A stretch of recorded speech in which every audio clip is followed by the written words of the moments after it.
I rarely make this kind of video or any kind of spoken video, but today I was compelled to make a video about passing of Ozzy Osbourne, which we learned about it this morning. Like many others, Ozzy Osbourne, Black Sabbath, was major influence on my life. As becoming a musician, playing guitar, how it helped me develop as me finding or awakening of the world. Uh, this was big influence. I'll start from the very beginning. Our family went to, although we were born in Korea, we went to uh, a place called Okinawa, Japan in 1966. And I was attending an American school, and that's where I learned how to play guitar and so forth. Um, One of the things that is unique about that island is that there are many military bases.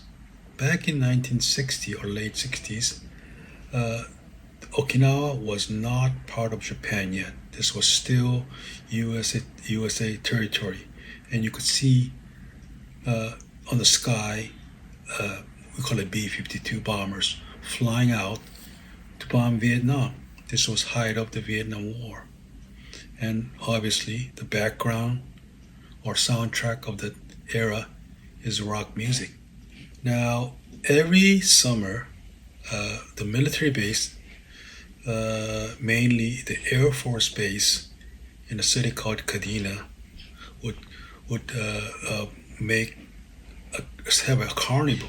They'll invite all the local people to come in there into the base, and they would have rides, shooting gallery, games, and so forth.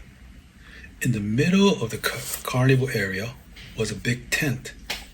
Inside the tent was a stage, and when I went there with my friends, I saw music coming from the tent, and I sneaked in there. There was a band playing, and they were playing Black Sabbath. They were playing Paranoid. They were playing Iron Maiden, and also War Pigs. I vividly remember that little break goes, you know, that really struck me. I said, what is this music? It's so intriguing.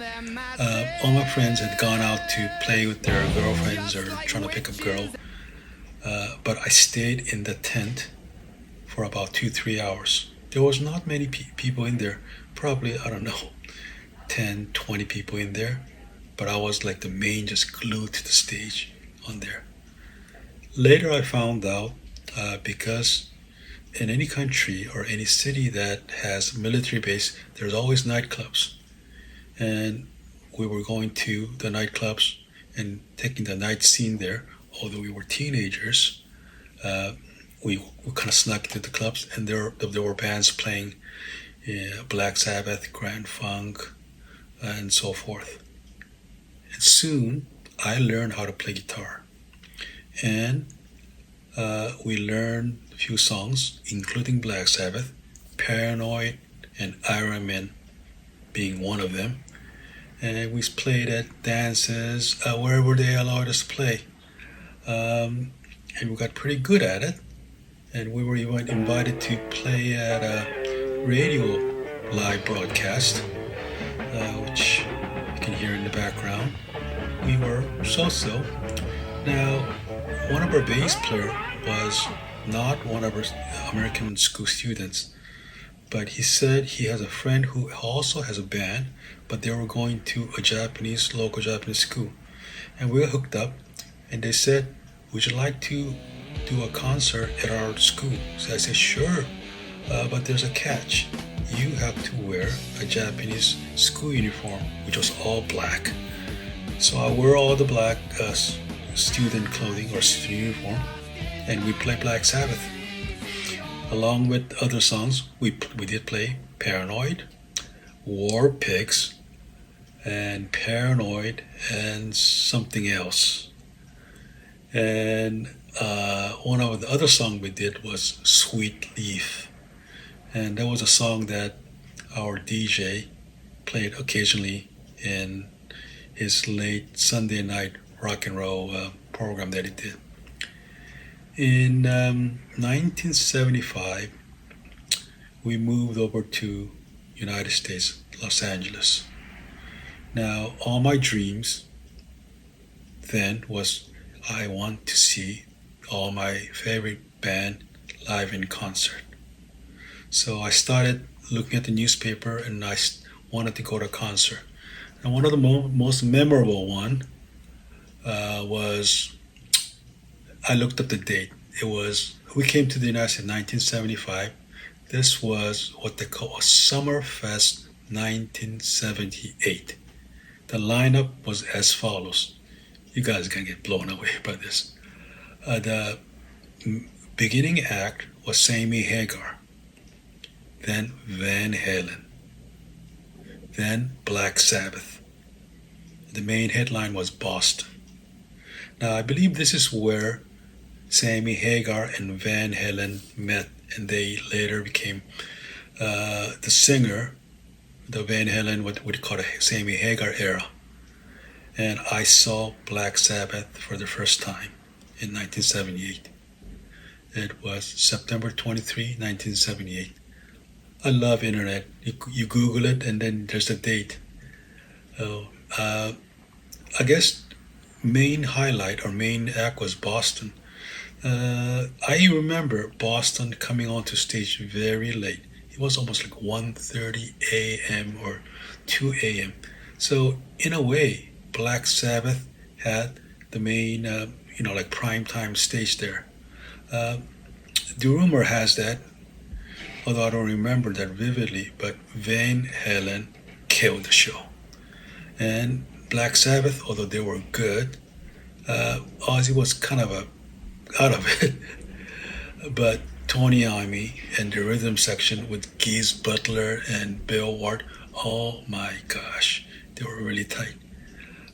This was back when if you came early to the venue, you could go up in the front right to the stage because nothing was reserved. It was first come, first serve.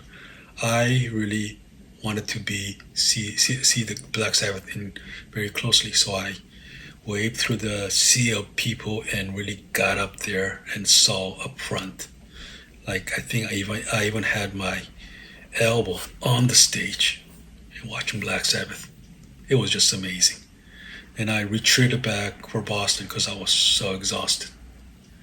Now, second time I saw Black Sabbath, or actually Ozzy Osbourne, because I think soon after that, Ozzy Osbourne was kicked out of Black Sabbath, and they started having alternate, member coming in and out.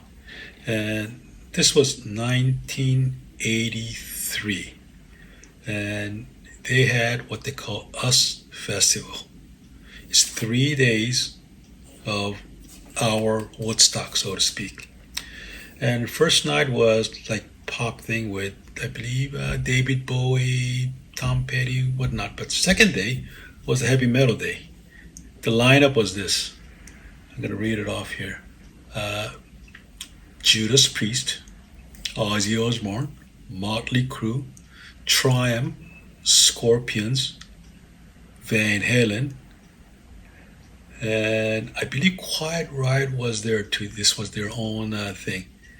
Now, this was right after, maybe soon after Randy Rhoads died, and the guitarist for that Ozzy band was Jake E. Lee, and he was amazing. I mean, he had a tough shoe to fill. I mean, coming from Randy Rhoads, and that was just the whole program was so good. Uh, to be very honest, on that day, the highlight was the Scorpions. They had an amazing stage.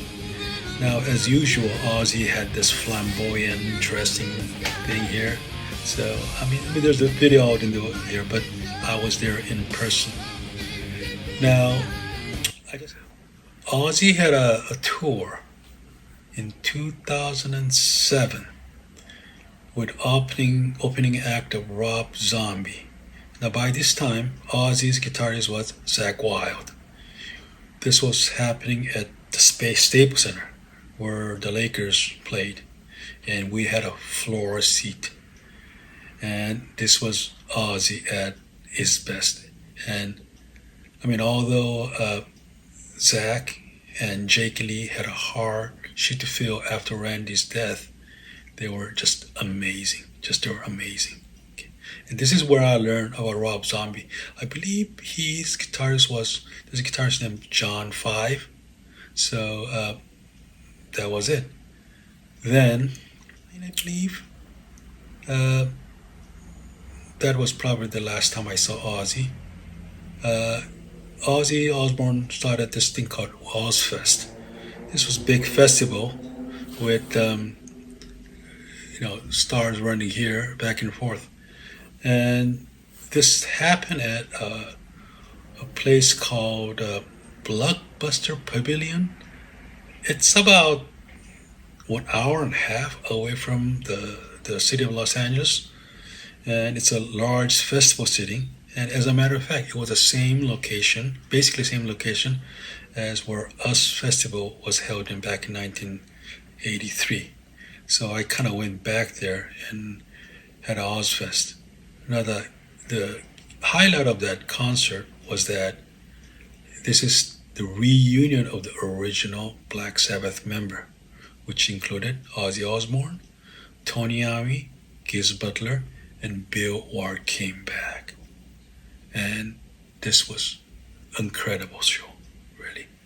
All my days, even with tent watching this Filipino band play War Pigs to playing, hearing this live version of War Pigs.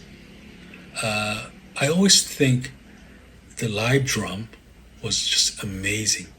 By this time, all those famous songs like War Pigs and Iron Man become like a little anthem, and they were singing the guitar riff. Me too. And I was singing along with it. And I got on the chairs and I was just waving, going like this.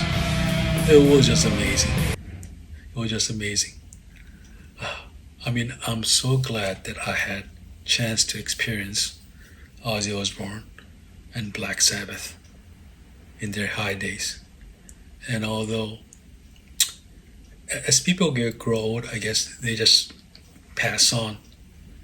But it kind of hit me in my heart a bit because I think I grew up with that music from 1970 something, 71, 72, hearing their songs on the radio and hearing a cover band play their version, and then finally seeing them in 1977 at a rock concert, and then finally when they were reunited in 2009, with the original member, and experienced that whole Black Sabbath one more time. I thought I was blessed, and I wish the music will go on. I'm sure the post Black Sabbath band who claimed themselves as a heavy metal would not have made those music if it wasn't for Black Sabbath. They are the goat. They created it all. It started with them. So whoever, whatever brief memory that you might have with the band, or you'll never have it, please take a look at, listen to it, and then say, "Hey, this is the real music. This is the reason." Move over, Taylor. What the heck? Whatever.